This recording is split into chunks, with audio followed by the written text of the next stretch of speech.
একটা ছোট আওয়াজের কারণে ভাঙে না। আবু বকর তুমি এখন কেন ঘুমাও না? আবু বকর ডাক বলে নবী আমার শুধু আজকে রাত না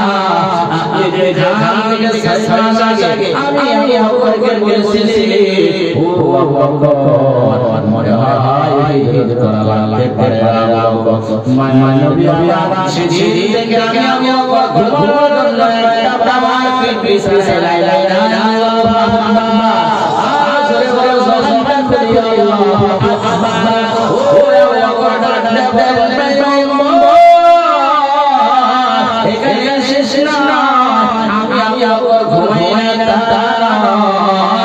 ও ভাই আমাদের সফর সঙ্গী হিসাবে যে জামটা করাইছিলাম আপনাকে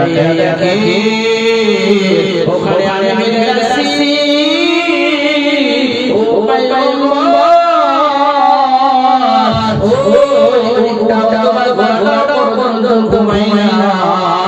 আমার শ্বশুর মেয়ে আছে যার নাম আসমা ওই আসমা প্রতিদিন নাস্তা তৈরি করে আর ও বাবা কবে নবী আসবে আর আমি আসমা নাস্তা বানাবো নবী খাইবে আমি আমার শ্বশুর মেয়ে প্রতিদিন বুঝতে আসবে না মায়া নবী দিন আসবে তখন মায়া নবী দুইটা চোখ দিয়া পানি ঝরা ডাক দিয়া